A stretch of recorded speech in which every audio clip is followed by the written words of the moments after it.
Assalamualaikum warahmatullahi wabarakatuh. Perkenalkan, kami dari kelompok 9 akan mempresentasikan tentang akuntansi sumber daya manusia, mata kuliah teori akuntansi dengan dosen pengampu Neneng Hasanah. Sebelumnya perkenalkan, nama saya Rifki Ramdhani dan teman saya Arsene Dias, Dimas Utomo, dan Muhammad Andri. Oke, nice. Nah, di sini kita akan membahas yang pertama itu ada pengertian, yang kedua ada sejarah perkembangan manfaat, yang ketiga ada model-model ASDM, terus yang keempat ada komponen yang diperhitungkan, yang kelima ada implementasi strategi ASDM, yang keenam ada metode penilaian dalam ASDM, yang ketujuh ada kesimpulan.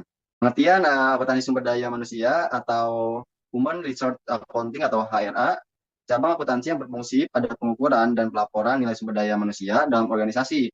Ini melibatkan pengakuan biaya terkait sumber daya manusia sebagai aset, ya sebagai aset, bukan sebagai pengeluaran yang mengurangi laba, dengan tujuan untuk memberikan gambaran yang lebih akurat tentang nilai organisasi. Menurut Russell dan Dobbin pada tahun 1976, Oseni 2012, Padma Padma Fati 2019. Selanjutnya akan dibahas oleh Muhammad Andri. Selanjutnya itu sejarah HRA. Yaitu HRA telah berkembang melalui beberapa fase, dimulai dari pengakuan aset manusia, dan kemudian beralih ke akuntansi sumber daya manusia, dan akhirnya ke fase perhitungan dan akuntansi biaya sumber daya manusia. Perkembangan ini mencerminkan perubahan dalam lingkungan sosial, ekonomi, politik, dan keuangan, menurut Dewe tahun 2015.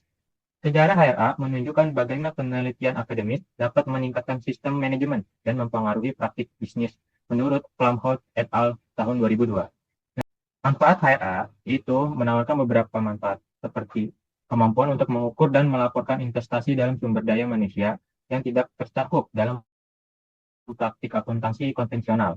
Ini dapat membantu dalam pengambilan keputusan manajerial dan pelaporan keuangan menurut Passeini tahun 2012 dan menurut Fatma Fati tahun 2019.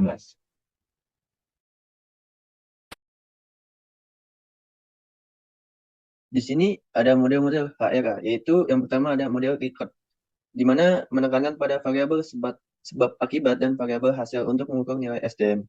Yang kedua, ada model Hermanson, yang dimana fokus kepada nilai manusia sebagai aset dalam laporan keuangan. Yang ketiga, ada model Plumholt, yang dimana memperluas model dengan memasukkan konsep, yaitu service capacity individu dalam organisasi. Next, komponen yang diperhitungkan di sini komponen biaya dan nilai SDM yang diperhitungkan dalam ASDM yaitu ada tiga. Biaya perolehan SDM. Yang pertama ada biaya rekrutmen, yang kedua ada biaya seleksi dan wawancara, dan yang ketiga ada biaya pelatihan awal dan pengembangan. Di sini juga ada biaya pengembangan SDM yang dimana ada pelatihan lanjutan, pendidikan formal dan non-formal, serta program sertifikasi.